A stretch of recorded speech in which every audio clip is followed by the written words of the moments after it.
Hangryong Island sat in the Yalu River between North Korea and China, a 3-square-kilometer strip of mudflats, brush and abandoned concrete. Technically sovereign territory but rarely occupied, it had become a favored corridor for moving restricted military cargo across the border. At 11 a.m., 2 unmarked boats crossed the river under engine noise masking. 18 U.S.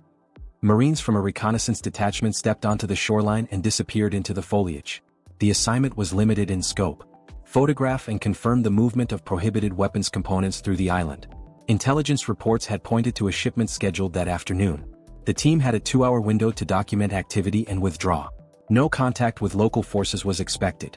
By early afternoon, the Marines were positioned on elevated ground overlooking a narrow dirt road that cut through the center of the island. Cameras captured multiple military trucks moving in a tight convoy. Large crates covered with tarps were visible in the open cargo beds. Markings on the vehicles matched those used by North Korean logistics units assigned to missile production facilities along the border. At 1:32 p.m., the last images were transmitted. The convoy continued toward the river crossing. The evidence confirmed what intelligence analysts had predicted. The Marines shifted to their extraction route. 2 small boats were scheduled to arrive at a concealed beach on the southern edge of the island at 2:15 p.m. The team moved in staggered formation through thick brush toward the shoreline. They reached visual range of the pickup point as engines became audible from the water. Before they could reach the beach, armed soldiers appeared on the access trail. At least 20 North Korean border troops had taken positions between the Marines and the boats. Weapons were raised. There had been no warning. No radio chatter. The patrol had been waiting. The Marines returned fire immediately and took cover behind collapsed concrete structures. The boats attempted to close distance but were now fully exposed. Within minutes, additional soldiers arrived from the mainland. The number doubled, then tripled. By 2:40 p.m., more than 100 troops had deployed around the island perimeter. Mortar tubes were set up near the riverbank. Heavy machine guns were positioned on elevated ground overlooking the beach. The boats were hit by rocket-propelled grenades. Both were disabled and taking on water. There would be no waterborne exit. The Marines withdrew to a reinforced warehouse near the center of the island. It had thick walls and limited entry points, but ammunition was finite. Enemy forces had already established full encirclement. At 2:47 p.m., the team leader activated the emergency signal. A burst of encrypted data transmitted their coordinates and status across the Pacific. The message was short and unambiguous. 18 Marines trapped. No extraction available. Hostile forces in control of the island. On the opposite side of the sea, the signal was received by a U.S. amphibious assault ship operating less than 50 miles away. Back on the island, loudspeakers cut through the noise of small arms fire. The Marines were told they were surrounded. They were instructed to surrender and submit to custody. The broadcast claimed they would be treated according to international conventions. No response was given. At 3:18 p.m., North Korean units advanced under covering fire. Grenades detonated against the outer walls. Mortars impacted nearby. The warehouse structure began to fracture. The Marines held their position, returning fire from doorways and broken windows. 3 were injured by shrapnel as the building absorbed repeated hits. Ammunition levels dropped rapidly. Within minutes, infantry squads breached through 2 sides of the structure. Close quarters fighting followed. The numerical advantage was overwhelming. By 3:25 p.m., resistance had ended. The surviving Marines were disarmed, restrained, and escorted outside. Military vehicles were already positioned near the road. A field commander reported to higher headquarters that the operation had succeeded. American personnel had been taken into custody and would be moved for interrogation and public announcement. That message was sent only moments after a different chain of command had begun moving. At 3:20 p.m., 5 minutes before the capture report reached Pyongyang, the distress signal from the island had already been decoded aboard the amphibious ship offshore. The Marine Expeditionary Commander ordered immediate action. No further authorization was requested. The response window had already closed. At 3:21 p.m., the flight deck came alive. Rotors spun across the steel surface as the first wave of aircraft lifted off in sequence. Tilt rotor transports rose vertically before banking toward the northern horizon. Attack helicopters followed, taking low-altitude routes designed to stay beneath coastal radar. Heavy-lift aircraft formed the rear of the formation, carrying armored vehicles, medical teams, and additional assault elements. Minutes later, stealth aircraft launched from the forward edge of the deck. Their departure was silent by comparison, climbing high and fast, disappearing from surface tracking systems within seconds.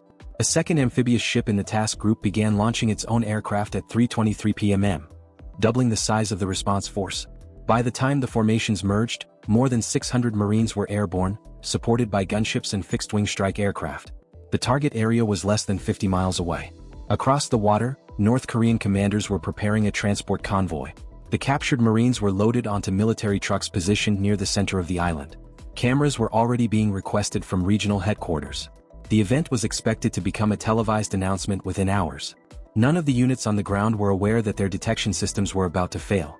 At 3:26 p.m., the first precision weapon struck. 8 separate early warning installations along the northern coastline were hit almost simultaneously. Radar arrays, communication towers, and tracking facilities were destroyed before any warning could be transmitted. North Korea's surveillance grid in the sector went dark in under a minute. The airspace over the river corridor became unmonitored. Attack helicopters crossed the shoreline seconds later, descending toward the island at high speed. Through targeting systems, the convoy holding the prisoners was visible. Defensive positions had been established around the vehicles, with heavy weapons covering all approaches. Missiles were launched. Machine gun nests were neutralized first. Mortar crews were eliminated before they could reorient. The trucks were disabled with direct hits to their engines and surrounding security units. The convoy never left the island. By 3:29 p.m., transport aircraft arrived overhead. Marines descended on ropes into cleared landing zones while others exited from low-hovering ramps. The first assault elements made contact with remaining defenders almost immediately. The engagement was short and chaotic. North Korean forces attempted to regroup, but were outnumbered and outgunned. Gunships provided continuous overhead fire as Marine squads moved block by block across the compound. Within 3 minutes, resistance collapsed. The captured personnel were located inside a secured building near the road. Their restraints were cut, and weapons were recovered from nearby storage. Medical teams evaluated the injured as aircraft prepared for departure. A larger problem was approaching. Sensor data indicated additional enemy formations moving toward the island from inland bases. Hundreds of troops were mobilizing less than 5 kilometers away. Before they could arrive, those units were removed from the battle. At 3:33 p.m., precision strikes hit a major garrison outside the city of Sinuiju. Barracks, vehicle depots, and ammunition storage areas were destroyed in rapid succession. Explosions rolled through the base as secondary blasts tore through parked equipment. The reinforcement force never departed. With the extraction window closing, aircraft began lifting off from the island at 3:34 p.m. All recovered Marines were on board. Assault teams were pulled out in sequence as helicopters climbed back toward the sea. But the operation was not complete. Strategic bombers positioned over international waters had already received their target data. At 3:36 p.m., clearance was granted. Dozens of military facilities along the river corridor were designated for elimination. Airfields, artillery batteries, patrol boat docks, command posts, and ammunition sites were locked into guidance systems. 2 minutes later, the first wave of munitions was released. Runways were cratered. Aircraft were destroyed on the ground. Artillery emplacements were eliminated before crews could react. Radar stations collapsed under direct hits. Naval patrol facilities along the river were reduced to wreckage. Ammunition depots erupted in chain explosions that continued for several minutes. Command centers that coordinated border security went silent as their communication nodes were flattened. At 3:41 p.m., Allied aircraft joined the operation, striking observation posts along the frontier. Every fixed surveillance site within range was destroyed. By the time the helicopters touched down back on the amphibious ships at 3:48 p.m., the entire defensive network protecting the northern border zone had ceased to exist. The Marines were back aboard. The region they had been taken from no longer had the ability to track, coordinate, or respond. Initial damage assessments began arriving while aircraft were still returning to their ships. Satellite feeds showed airfields in the border region filled with impact craters. Several hangars were missing entirely. Radar arrays that had provided coverage over the river corridor were no longer emitting. Communications intercepts indicated widespread signal failure across multiple North Korean military districts. On the ground, emergency crews were attempting to respond, but transportation networks had been disrupted by strikes on fuel depots and motor pools. Units that had not been hit directly were unable to receive instructions. The collapse was regional. State-controlled media in Pyongyang issued its first bulletin less than an hour later. It claimed hostile forces had attempted a raid and were repelled by border units. The announcement referenced limited damage from air attacks but did not address the disappearance of surveillance infrastructure or the destruction of multiple bases. No mention was made of the captured personnel. Independent imagery told a different story. 17 military installations along the Yalu River corridor were visibly damaged or destroyed. Several were still burning. Within Allied command centers, analysts compiled casualty estimates based on facility size and the timing of secondary explosions. Ammunition depot detonations alone accounted for hundreds of personnel. The military balance in the border zone had shifted in less than 40 minutes. The U.S. Department of Defense released a short statement. It confirmed that reconnaissance personnel had been detained during authorized operations and were recovered through immediate action. It also stated that forces threatening the recovery had been neutralized. No further detail was provided. The operational impact was larger than the public language suggested. Every long-range radar that covered the northern river crossings was gone. Artillery units assigned to river defense had been eliminated. Patrol boat stations that monitored traffic between China and North Korea had been destroyed. Command nodes that coordinated the region's air defense no longer existed. For the first time in decades, the border sector was blind. Chinese monitoring stations along the opposite bank of the river recorded the strikes in real time. Analysts in Beijing watched as installations that had shielded North Korea's frontier vanished from their screens. The buffer that had provided early warning against aerial movement was no longer functional. No response followed. North Korean leadership faced a dilemma. Publicly acknowledging the scale of the losses would undermine the credibility of the state. Denying them would be contradicted by satellite imagery already circulating internationally.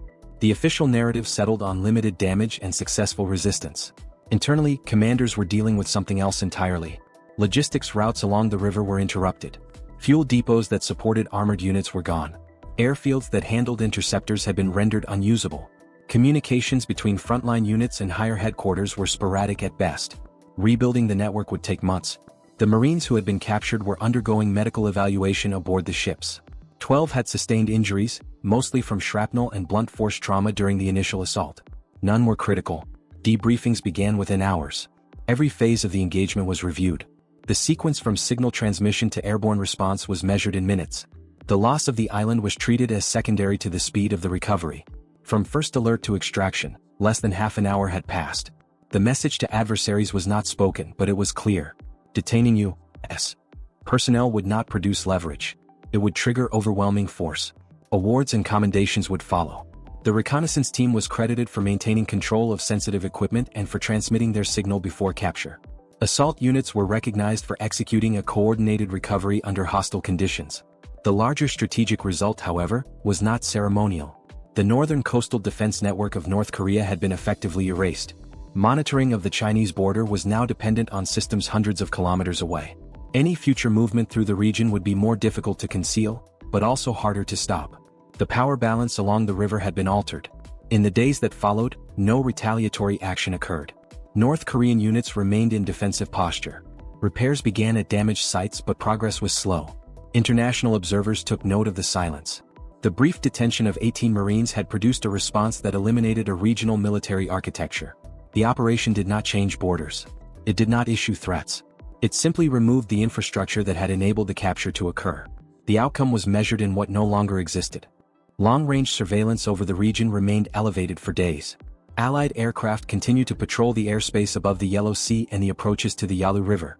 Signals intelligence units monitored North Korean command channels, tracking attempts to restore connectivity between border units and central command. Most efforts failed. Several destroyed command centers had functioned as routing hubs for both military and civilian networks.